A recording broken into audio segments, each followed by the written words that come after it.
I'm so excited to see it. This is a Sultai version of the deck. Utilizing 4 copies of a Tarkir Dragonstore card, Nature's Rhythm, which is quite good at drumming up that Asmarana, Maracais, and Kuldakar. But Byers on the play with Eldrazi Temple as we are underway here in round 11 at Magic Spotlight's Secret Lair. And, you know, your opponent leading on Eldrazi Temple is one of those stomach drop moments for me a lot of the time, especially if they pass. Right. Something scary's go, coming. Oh, this person is not... They are up to no good, and I am sitting across from it.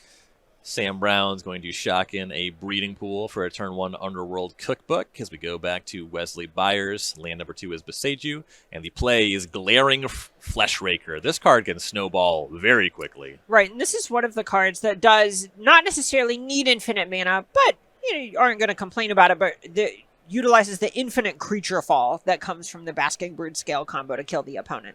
Speaking of combos, Sam Brown discards Oval Chase Daredevil to the Cookbook, makes a food token. Daredevil, back to hand. I'm going to do my very best not to call it Ovaltine Daredevil today. I mean, I've already failed. I would happily drink this deck in. Second land for Brown is Verdant Catacombs, going to fetch up Overgrown Tomb. Shocking. Down to 15. Okay, and one of the cool things this deck does, we see Finale of Devastation for 0, which is going to get that Asmarana, Mardukadais, and a Kuldakar onto the table. A lot of 2-mana tutors to put that right onto the battlefield. Gotta love that from Brown's composition. As here is Asmarana, Mardukadais, and a Kuldakar. There is second Underworld Cookbook. And against a creature combo deck like this, I think we could end up seeing Asmarana, Mardukadais, and a Kuldakar be even more important than normal because it does have that sort of face-up removal element at the bottom of her text box. Yeah, forcing a creature to deal 6 damage to itself by sacrificing 2 foods. And the cookbooks, those are going to make a lot of foods, especially with that Daredevil already in tow. Once you get cooking with the book, that's it. And Brown's not going to be lazy. Going to just discard this Daredevil, get another food. Kind of shortcutting here up to 3. Daredevil back in hand. It's always nice whenever the players can kind of just go, hey, we know what's happening here, right? Like, are you going to make me do the whole thing over and over? I have demonstrated a loop. All right, we'll see what Byers can do about this. Already a ton of material on the battlefield for Brown. Right, this is one of the things that we've seen with Mox Opal do a lot since its unbanning, where you see a big sort of synergy component where a lot of stuff is happening and moving around, but at the end of the day, if you look at Sam's side of the table, there is one card that matters. Are you trying to get me to say Asmarana, Mardukadais, and a Kuldakar? No, I would never try and trick you into saying Asmarana, Mardukadais, and a Kuldakar. Thank you. Land number 3 for Byers. Cavernous Souls. That's got to be on Eldrazi. An attempt at a second Glaring Fleshraker trigger. I mean, this is sort of the beatdown component of this deck that we talked about a little bit before, where even without threatening the combo, this is a lot of damage. This is 2 bodies and 4 points of damage for every colorless spell that gets cast from here. Yeah. Eldrazi spawn showing up there. I like that Eldrazi spawn. It's a cool little sketch. Oh, yeah. Really, really cool. I love people with sort of being able to customize their tokens. Looks like a brood scale here. Ooh. And this is one of the absurd things about the deck, is I'm all of a sudden going, wait, hold on, is Sam dead? Okay, Ballista for 0. We are lining up the stack. I believe these dice are representing Fleshraker triggers. Love this communication by Byers. 2 very, very mechanically complex decks. Yes. And here is Malevolent Rumble for Byers. Oh, sorry, that was a Walking Ballista on 0. That was the creature cast there. No big deal, just the Dark Ritual for you mode. Yeah, Sam Brown's at 7. I think about to fall to 5? Yeah, this additional Eldrazi coming in off the Rumble is going to deal 2 more points. Malevolent Rumble really doing a lot in Modern in the last few months. This card is deceptively powerful. If you think it's powerful, you're right. But you might be wrong about how powerful it right, is. Right, exactly. No, you think we are agreeing at each other. I think Malevolent Rumble is strong in the bespoke way. Taking a look at a couple lands, looks like Stomping Ground and Grove of the Burnwellows, as well as a Writhing Chrysalis and Emrakul, the Promised End. Already quite a few card types here. You have Artifact, Creature, Sorcery on its way. One of these lands is going to be there. In a lot of ways, this is the beauty of being able to play this sort of aggro combo deck if you're in Wesley's seat, where Sam had this Asmarina Martika Diced in a Kuldakar that could have sacrificed 2 foods to go after Glaring Fleshraker during Sam's last turn and didn't because you think, oh, well, what if I just die to Basking Broodscale? Well, what if you just die to Walking Ballista? Right, exactly. Oh, it's actually being cast for mana this time. Yeah, 2 spawn sacrifice. There's going to be 2 more Fleshraker triggers here. So there's 3 colorless creatures on their way. This is lethal. You got to do something about this. You can see Sam kind of realizing, oh, I think I need to use my Asmarina Martika Dice in a Kuldakar. Well, that's what he came to do. He came to activate his Asmarina Martika Dice in the Kuldakar, so I would like to see him activate his Asmarina Martika Dice in the Kuldakar. Right, that's the joy of registering Asmarina Martika Dice in a Kuldakar. You get it. Finally, somebody gets it. All right, so you see once again Byers lining up the stacks. Those dice represent those triggers on the Fleshrakers making Eldrazi spawns. There's going to be some damage coming in. Brown thinking about what to do with that Asmarina Martika Dice in the Kuldakar. But if this stack resolves, there is lethal damage on the way. Correct. And this is the moment where you can almost see both players, where Sam is going, wait, is this lethal? Yeah, I think Sam might have let one too many things resolve. Ooh, and Brown's going to reveal the master plan. Going to tell Byers what he was cooking. Was trying to line up a Time Sieve combo for the next turn. Let a little bit too much damage through, and it's going to pick them up. Oh, that's so tough. And Time Sieve, one of those cards that it comes in and out of Modern, but it's so sweet when it works. Time Sieve, one of the first major Magic events I ever traveled to was when Time Sieve was legal in Standard, and there was a match that went to time, one of the players on Time Sieve, and that's how I learned that you play 5 additional turns, and it doesn't matter who plays them. Sure. The Time Sieve player took all 5 additional turns and won the game on turn 5. Players are going to be taking a look at their sideboards here. We'll see if Sam Brown has any help against this Eldrazi deck. There's actually a pretty common form of help here. Ah, yes. Consigned to Memory. One of the most important cards against any deck playing Eldrazi, really. But especially in one like this, it's going to be colossal.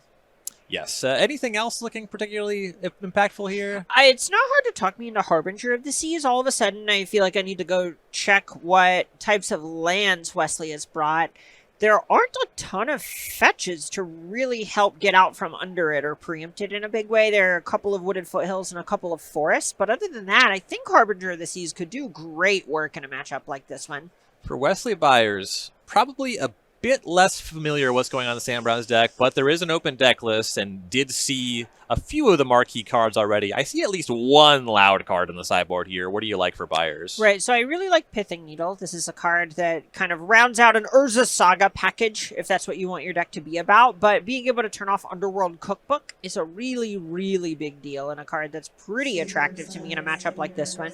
I think Dismember is also a pretty nice one, where a lot of Sam's combos don't exclusively involve creatures, but they usually ask you to have one in order to get there. Yeah, that makes sense to me. I think Thought-Knot Seer is a card that anytime your opponent is super big on doing things from their hand, like Oval Chase Daredevil, like breaking up those synergies is going to be a really big deal too. Sure. Want to thank everybody at home joining us this weekend. I also want to thank our sponsors, Beckett and Dragon Shield, for helping to make the Magic Spotlight Secret Lair here at SCGCon Indianapolis possible. Huge fan of Dragon Shield. If I was playing this weekend, that is what I would have my deck sleeved in. Yeah, I mean, this is the type of thing where we've played with Dragon Shields. I know both of us, a combined 4 or 5 decades? I can't believe I said that out loud. Oh. But that is because they are awesome. They're one of the best sleeve companies that helps keep your cards protected, and it's something where I can play an event and confidently feel like I am going to get to play the whole event with those sleeves. I've played multiple events since I've been kind of back playing Magic again. I'm a little RCQ grind. Dragon Shields will get me through a lot of those. Those little 5-round tournaments. Yeah. Oh, yeah. You can play a lot of weeklies. Something else I also kind of like out of Wesley Byers' sideboard is I like these copies of Thief of Existence. It's strange where there aren't a ton of non-creature permanents that Sam Brown is going to be presenting, or actually non-creature, non-land ones. But cards like the Underworld Cookbook and Time Sieve are so important that being able to tag them is pretty nice. It's also just a pretty reasonable attacker. It isn't super clear to me that Wesley needs to just try and completely combo the opponent out every single time. And I think this is a card that can help with that one. We're talking a little bit about who's the beatdown last round. And when we talk about kind of combo-y decks with combo-y finishes squaring off, I think that a really important thing is who is faster in assembling their combo, just texturally, and then how the games play out. This disruptive stuff happening in the sideboards clearly is a factor in that equation. We saw how game one played out. Byers explosive on the combo front there. In these sideboard games, who do you think is going to be able to execute more quickly? I think in general, we're going to see the nod go to Wesley Byers a bit. And something I just want to I want to sidestep the who's the beatdown thing a little bit. So, in general, that article is talking about if you want your deck to be more successful in bigger games or in smaller games relative to a matchup. Given that so many of Wesley's cards play so well individually, at the end of the day, a lot of the Eldrazi are just creatures that can attack and block on their own. I think Wesley is going to be more successful in a lot of smaller games, which implies that they want to be the one that's attacking, kind of shrinking the game most of the time and breaking up their opponent's combo. Sam, on the other hand, goes so far over the top and can do a lot of things that can be described as infinite as well, but it is things like infinite turns, which is so much harder to beat, right? Because all of a sudden Wesley is literally not allowed to take game actions anymore. So I think Sam is really the person who is trying to grow the game over time, actually get more draw steps over the course of a game, and try and win that sort of thing. I also want to call attention to something that's pretty loud on Brown's deck list. We've been focusing a lot on the combo elements. What we saw in game number 1 was, of course, Underworld Cookbook, Opal Chase Daredevil, Asmarana Market and a Kuldakar. But a really big card in Brown's deck, especially if we're looking at a sideboard game where there's all this disruption coming in, this is a 4 Psychic Frog deck. Yes. So Brown could just be the quote-unquote control with that kind of card, too.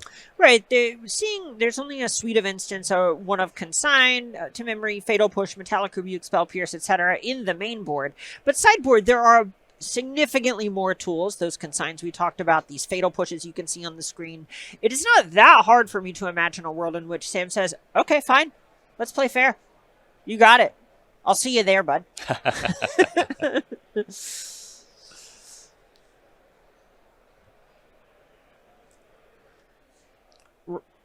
Thief of Existence, a really interesting card in the matchup where it's going to struggle a little bit more in the games that aren't really about comboing. So I'm still waffling a lot, and if we think we're going to see that one come in from Wesley. Yeah, I think that the big thing about it, when you think about a card costing 3 mana, that can disincentivize you to have it, but when you're cheating with Eldrazi Temple, it costing 2 makes it a little bit easier to justify. Right, you go to 3/4. Come on. Yeah. That's pretty big. How bad can that be? We see players looking at opening hands for game number 2. Wesley Byers up a game with this really cool Gruul Brood-Scale deck. Didn't see any line breakers in that game, but I'm a huge Eldrazi line breaker fan. Oh yeah, it's just something that contributes so well to whenever you want to be a beatdown deck. All right, Sam Brown on the play. Going to start with a Hedge Maze. Take a look at that top card. It's going to be going to the graveyard. It was a Verdant Catacombs. Over to Byers. Urza's Saga. Turn 1. Turn 1. Turn 1 Urza's Saga. I'm sure it's up to good. Oh, yeah. Surely. Definitely, it has to be. Come on. Casting Springleaf Drum, another perfectly innocent card. You think people just register Springleaf Drum to beat their opponent? You think they're reducing people's life totals to 0 Sam in Brown Indianapolis? gonna be doing some reducing his own life totals. Gonna fetch a Windswept Heath for an Overgrown Tomb down to 17. I almost had 3 different numbers there. 17 is the correct one. I mean, really, there's only a spread of 20 of them, so I narrowed it down. Yeah. And there is a Psychic Frog. Ribbit. Could be a big deal, but we'll see exactly how much no good this Saga and this Drum are up to. It's so nice on the play, especially if Sam gets to untap with something like this and just back it up with any form of protection. It would be huge. Cavern of Souls, got to be an Eldrazi. Wesley Byers going to play that Basking Brood Scale. Urza Saga's on Chapter 2. Byers representing a combo very quick here. And this is something we've seen how versatile Urza Saga can be just in the last couple of rounds. Beatdown, control card, combo installation. We see Amulet Titan do this a bunch. Brown's going to attack with that Psychic Frog. I would be very surprised to see Byers block, but maybe the Springleaf Drum represents some kind of spell. All right, no action. Frog connects for 1. Brown draws a card. Byers to 19.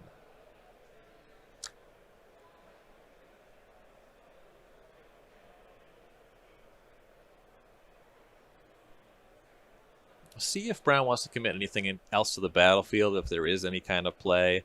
Once that Frog is online and connecting, also when you're face up against the combo represented, it seems like there's a lot of argument for Brown to leave some mana up here. Okay, well, how about cracking a fetch land right now immediately? Well, you know, that's also an option. No, I don't. Basic Forest representing the Harbinger of the Seas being an option. That could be a reason to go ahead and tap out now. Doesn't have double blue at this time, but that would be a really big play if it was an option. It's going to be a cookbook, discarding a cookbook, make a food. All right, and here, this explains why we're doing that quickly, is it's Mox Opal. Metalcraft Online, because of the book and the food. And here is Asmarana Martikadice and a Kuldakar. Ooh, and the nice thing about Asmarana Martikadice and a Kuldakar is it is a face-up way to check the combo. Also, immediately tutors up another cookbook, which represents a second food. Exactly what you're saying, checking that combo with those double food tokens. And one of the nice things about Psychic Frog in this deck, outside of Psychic Frog just being an extremely strong magic card, is when in the games you don't have Ovalchase Daredevil, it does just put you up raw cardboard to feed the cookbook. Right. We go back to Byers, draws for turn. Urza Saga up to Chapter 3. It's time to think.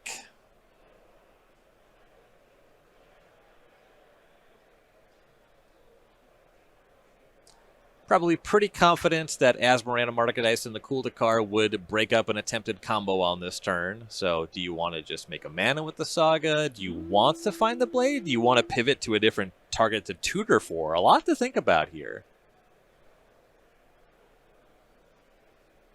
It's going to be a floating of the mana, as Byers will tutor for an artifact.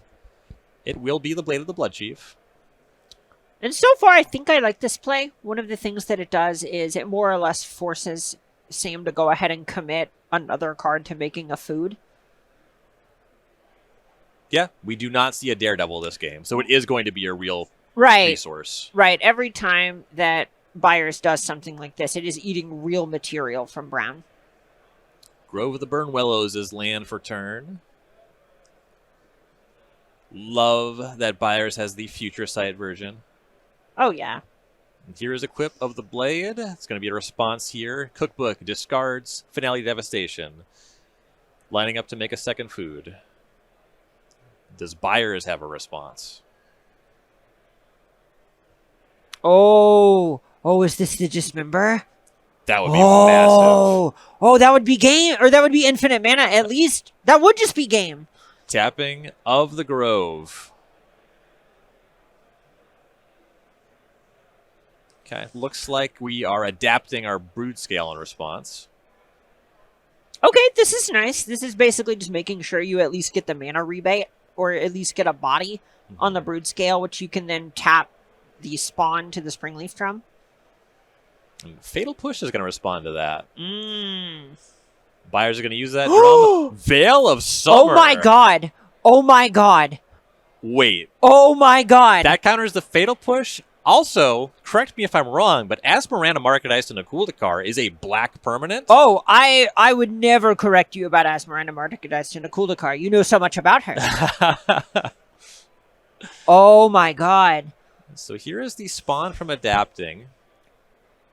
Okay, so this is interesting. Now all of a sudden, there's the question of, does Veil of Summer make it so you can't target the fresh Eldrazi spawn? Right. Because it enters the battlefield after the Veil resolves. Right, so it looks like we have the Blade on the Brood scale, and there is Dismember on Asmarana Marketized in Akuldakar. And the Brood scale has a 6 on it. And okay, we executed the mana. combo. Yeah. That is Emrakul. Oh my god, and it was the Dismember.